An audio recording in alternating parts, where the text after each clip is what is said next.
Hello everyone, कैसे हैं आप सब। एक बार पुनः सी कोचिंग क्लासेस पर स्वागत है और नए वीडियो पर बच्चों आप लोग सीखने वाले हैं विगत वर्षों में पूछे गए प्रश्न। हाँ, आप लोगों को अब मिलने वाला है बेहतरीन रूप से तैयारी करने वाला एक लेक्चर। और बच्चों लगातार आप लोगों के लिए मैं मेहनत करने में लगा हूं और आप लोगों को बस क्या करना है, प्लीज सपोर्ट करना है, थोड़ा सा चैनल को सब्सक्राइब कर लेना और बेल आइकन प्रेस करके दोस्तों के साथ शेयर करना, बस इतना काम है। बाकी यदि आप लोगों का रिस्पॉन्स अच्छा रहता है तो हमें भी मेहनत करने में थोड़ा अंदर से जुनून आता है। बच्चों ये आप लोग जैसे भी 2-4 वीडियो मैंने प्रोवाइड किया है जो कि आपको प्लेलिस्ट में मिल जाएगा, उनमें थोड़ा सा आप लोगों का अच्छा रिस्पांस था तो मुझे भी मेहनत करने में थोड़ा अच्छा लगता है इसको ढूंढना।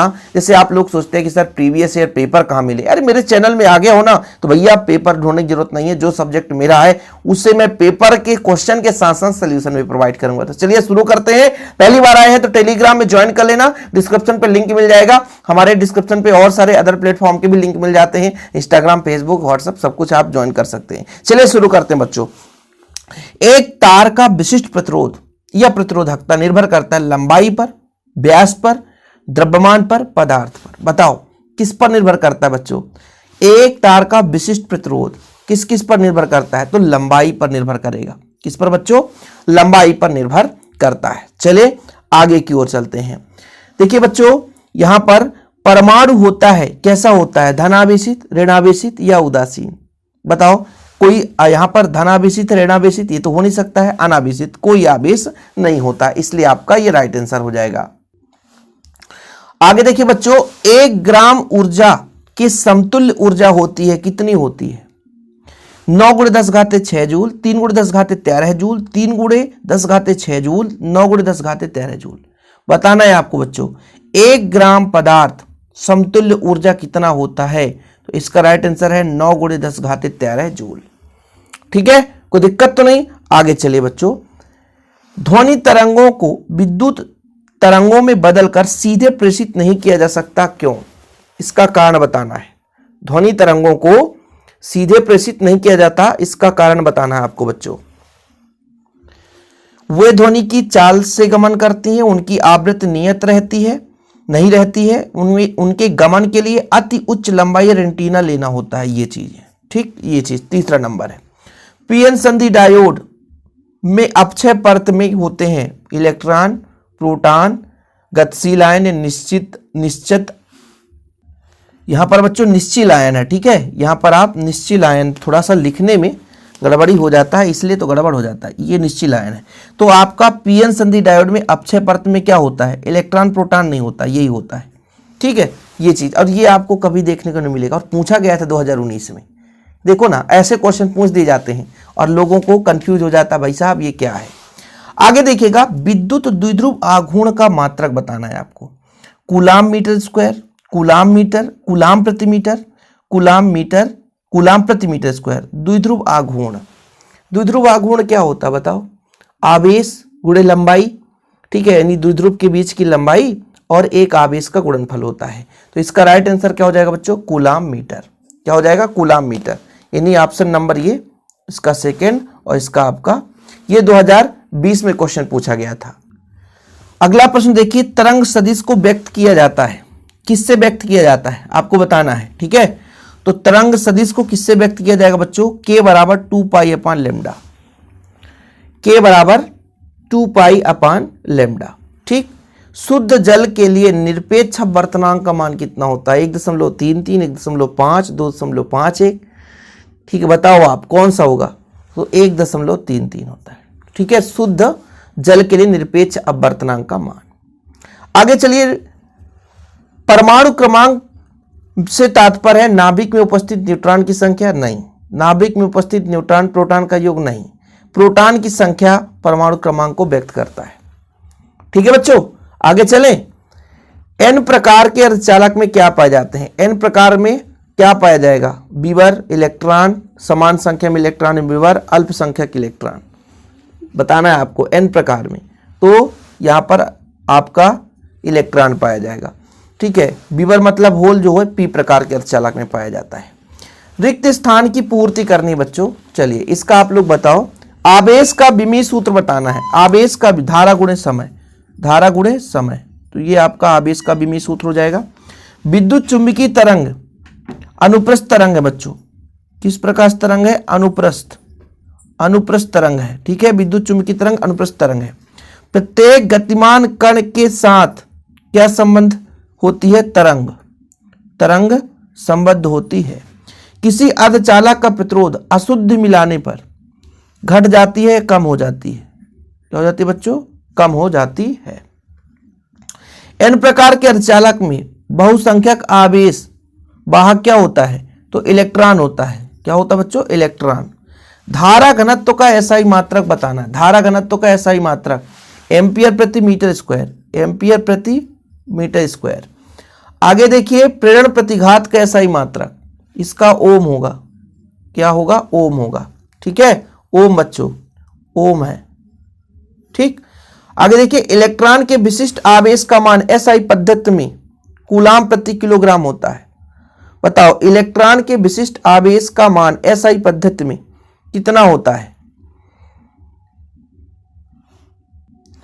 तो इसका मान मैं नीचे लिख देता हूं बच्चों, 1.76 गुणे 10⁻11 कूलाम प्रति किलोग्राम। ये देखिए, एक क्वेश्चन आए थे और आप लोगों को तैयार नहीं होगा, ये 2020 में प्रश्न पूछा गया था और इसीलिए बच्चों आप लोगों के लिए हम चाहे जहां से भी प्रश्न मिले ढूंढ कर लाते हैं। और ये प्रश्न ऐसे ही नहीं है भाई, मेहनत करके बनाया जाता, तो प्लीज बच्चों शेयर जरूर करें। हाइड्रोजन परमाणु की निम्नतम अवस्था में इलेक्ट्रॉन की ऊर्जा कितना इलेक्ट्रॉन वोल्ट होता है? तो -13.6। आप 13.6 भी करोगे तो भी चलेगा। सिलिकॉन परमाणु की बाह्यतम कक्षा में इलेक्ट्रॉन, सिलिकॉन परमाणु की बाह्यतम कक्षा में कितने? तो आपके टोटल सिलिकॉन में भैया 4 होंगे। ठीक है, कितना? 4। ये आपका लास्ट वाला चैप्टर है, उससे क्वेश्चन बनता है। चलो भाई, यहां पे आपको सही जोड़ी मिलान करना है। किरचॉफ का द्वितीय नियम बताना है। किरचॉफ का प्रथम नियम है। चल कुंडली बैंगनी का रंग क्या होता है? देखिएगा, यहां पर आपको बताऊंगा बच्चों, किरचॉफ का जो द्वितीय नियम है वो आपके ऊर्जा संरक्षण का नियम है। ठीक है, ये आपका है। ठीक है, कोई दिक्कत तो नहीं। चल कुंडली धारा मापी, ये आपका चुंबकीय प्रभाव है। बैंगनी रंग का सर्वाधिक विचलन। ठीक है, लाल रंग का प्रकाश, ये कांच में, ये आपका चौथा नंबर हो जाएगा। ठीक, इलेक्ट्रॉन उत्सर्जन के लिए न्यूनतम ऊर्जा, वो कारफलन कहलाता है। इसके बाद आगे देखिएगा, यहां पर चालक के अंदर विद्युत क्षेत्र की तीव्रता कितनी होती है बच्चों? चालक के अंदर, तो ये आपका हो जाएगा 6 नंबर, 0 होती है। नाइक्रोम, ये बताना है आपको, तो इसका हो जाएगा प्रतिरोध तार। छोटा दंड चुंबक, ये आपका हो जाएगा बच्चों, देखिए ये बचा है, ये तरंगदैर्घ्य की कोटि हो जाएगी, तो ये 9 नंबर का। ठीक है, और अल्फा कण हीलियम नाभिक हो जाएगा, ये 10 नंबर बचा आपका ये, तो ये आपका हो जाएगा कौन सा नंबर? 8 नंबर। ठीक है, चुंबकीय द्विध्रुव हो गया। ठीक, चलिए फटाफट कर लिए आप लोग, उम्मीद करता हूं भाई साहब। आगे चलते हैं, एक वाक्य में उत्तर लिखिए। मूल आवेश का मान कितना होता है? कोई बताएगा? मूल आवेश का मान कितना होता है? 1.6। ये कई बार क्वेश्चन पूछा गया, 10⁻−19। ठीक है, कूलाम। विद्युत चुंबक किस पदार्थ के बनाए जाते हैं? नर्म लोहा का। किसका बनाया जाता है बच्चों? नर्म लोहा का। आगे देखिए, स्वप्रेरक का मात्रक क्या है? स्वप्रेरक का मात्रक होता है हेनरी। क्या होता है बच्चों? हेनरी। दृश्य तरंगों का तरंगदैर्घ्य परास 4000 एंगस्ट्रॉन से लगभग 7800 एंगस्ट्रॉन। ट्रांसड्यूसर किसे कहते हैं? वह युक्ति जो ऊर्जा के रूप को दूसरे रूप में रूपांतरित कर दे, ट्रांसड्यूसर कहा जाता है। हालांकि यह प्रश्न आप लोगों से नहीं पूछा गया है, लगभग ये बच्चों हट चुका है। अगला प्रश्न देखिए बच्चों, चुंबकीय क्षेत्र में गतिशील आवेशित कण पर लगने वाला बल क्या कहलाता है? लॉरेंज बल कहलाता है। इसे आप लोग लिख लीजिए, लॉरेंज बल। संयुक्त सूक्ष्मदर्शी के अवदृश्यक की आवर्धक क्षमता 6 तथा नेत्रिका की आवर्धन क्षमता 5 है, तो कुल आवर्धन क्षमता कितनी हो जाएगी? 5 गुणे, मतलब इसका हो जाएगा 30 बच्चों। ठीक है, इसका होता है कि मान लीजिए दोनों का मल्टीपल के बराबर होगा, तो कितना हो जाए? 5 गुणे 6, 5 दूना 5 छक्का 30। विकिरण की ऊर्जा और आवृत्ति में संबंध E बराबर h न्यू होता है। E बराबर h न्यू, यही तो होता है। बीटा कण पर उपस्थित आवेश का मान कितना होता है? अरे भाई बीटा कण पर यानी 1 इलेक्ट्रॉन पर आवेश, तो इसका होगा 1.6 × 10⁻⁻19 कूलम। ओके, धातुओं के लिए ऊर्जा अंतराल का मान कितना होता है? धातुओं के लिए ऊर्जा अंतराल का मान होता है 0। क्या होता है बच्चों? 0 होता है। फिलहाल इतना ही, 40-45 क्वेश्चन थे और आगे मैं एक बार और लाऊंगा। लगभग ये 2-3 साल का प्रश्न है। देखिए बच्चों, एनसीईआरटी ने कुछ टॉपिक हटा दिए हैं, तो कुछ प्रश्नों को भी मैं हटा देता हूं जो कि आपके सिलेबस में बिल्कुल नहीं पूछा जाएगा, इसलिए ऐसे प्रश्नों को देना भी उचित नहीं रहता। अब बस आप लोगों का भी ये उद्देश्य होता है कि भाई साहब आप लोग ज़्यादा से ज़्यादा ऐसे क्वेश्चन को करते चलें ताकि आप लोगों का कोई भी डाउट ना रह जाए और एग्जाम में आपके अच्छे अंक आ सकें। फिलहाल आज के लिए इतना ही। वीडियो पसंद आए तो लाइक करके शेयर कर दें और ऐसे वीडियो पाने के लिए बच्चों चैनल को सब्सक्राइब जरूर कर लें। जय हिंद, वंदे मातरम।